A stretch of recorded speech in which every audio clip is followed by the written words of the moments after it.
Hello friends, आप सब ने सुना होगा कि कैसे उत्तर प्रदेश के बुलंदशहर से 22 साल के कबड्डी स्टेट चैंपियन का रेबीज़ की वजह से डेथ हो जाती है। फ्रेंड्स, आज हम बात करेंगे रेबीज़ के बारे में।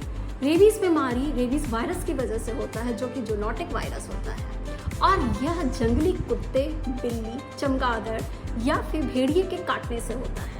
कई बार यह बीमारी उनके खरोच से भी हो सकता है, इसलिए क्योंकि यह जो वायरस होता है वह इन जानवरों के सलाइवा में होता है। और यह जानवरों को आपने नोटिस किया होगा कि वो अक्सर अपने हाथ और पैरों को चाटते रहते हैं, जिसमें उनका सलाइवा उनके नेल्स और उनके स्किन में आके बैठ जाता है। और जब यह किसी को खरोचते हैं या काटते हैं तो वहाँ से वो सलाइवा उनके बॉडी के अंदर चला जाता है। अगर किसी को ऑलरेडी हाथ में या पैर में कहीं कट लगा हुआ है और उसके ऊपर कुत्ते का सलाइवा चला जाए तो उससे भी रेबीज़ हो सकता है। इसका मतलब है किसी भी तरीके से उनके जो सलाइवा का वायरस है वो ह्यूमन बॉडी के शरीर के अंदर जाना चाहिए, चाहे वो काटने से हो, चाहे वो खरोच से हो, या फिर चाहे वो चाटने से हो जहाँ पे ऑलरेडी एक घाव बना हुआ हो। इस सिम्टम्स को हमने 5 फेज में डिवाइड किया हुआ है। पहला फेज होता है इंक्यूबेशन पीरियड। इंक्यूबेशन पीरियड में क्या होता है, जहाँ पे कुत्ते ने काटा होता है वहाँ पे उसके वायरस जो होते हैं उस मसल्स में तेजी से मल्टीप्लाई कर रहे होते हैं, तेजी से ग्रो कर रहे होते हैं, और पेशेंट को उस बाइट वाले हिस्से में हल्का फुल्का दर्द और टिंगलिंग सेंसेशन होता रहता है, जिसको कई बार पेशेंट इग्नोर भी कर देते हैं। पेशेंट पीरियड 10 दिन से 1 साल तक का हो सकता है। सेकेंड फेज होता है प्रोड्रोमल फेज।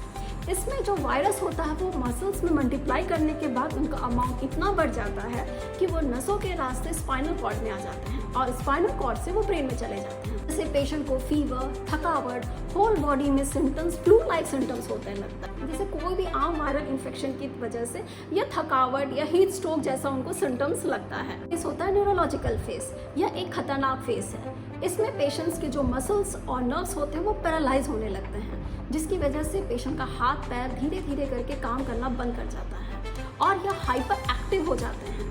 उनको पानी से डर लगता है, उनको कई बार हवा से भी डर लगता है। जो सांस की नली की मसल्स होती है उनका इन्वॉल्वमेंट हो जाता है, और पेशेंट सांस लेने के लिए बहुत तेज तेज चीखने लगता है। फोर्थ फेज होता है कोमा, जिसमें पूरा बॉडी पैरालाइज हो जाता है। एंड फिफ्थ फेज होता है death. Friends, prevention is better than cure. सबसे पहले आप अवॉइड करें ऐसे वाइल्ड एनिमल जो कि रैप्टिड एनिमल्स बोलते हैं, उनके पास जाने से, उनको छूने से, ताकि वो आपको काट सकें। सेकंड, अगर आपको किसी कुत्ते ने खरोच कर दिया है या काट दिया तो उसको इग्नोर ना करें। पहले घर पर जाकर साबुन और पानी से उसको 15 मिनट तक वॉश करें। उसके बाद इमिडिएटली डॉक्टर के पास जाएं और एंटी रेबीज वैक्सीनेशन लें। यह वैक्सीनेशन दिल्ली के जो सेंट्रल गवर्नमेंट हॉस्पिटल्स हैं उनके कैजुअलिटी में फ्री ऑफ कॉस्ट अवेलेबल है। अगर आप किसी कारणवश नहीं जा पाए हैं, 1-2 दिन बीत गया है, तो ऐसा नहीं है कि फिर अब वैक्सीन लगाने का कोई फ़ायदा नहीं होगा। स्टिल आप जितनी जल्दी हो सके आप डॉक्टर के पास जाएं और वैक्सीनेशन लें। इसका एकमात्र जो प्रिवेंशन है वो वैक्सीन है। ऑल्दो वैक्सीन 100% गारंटी नहीं देता कि आपको रेबीज नहीं होगा, but yes, more than 90% cases में ये हेल्पफुल है। Thank you.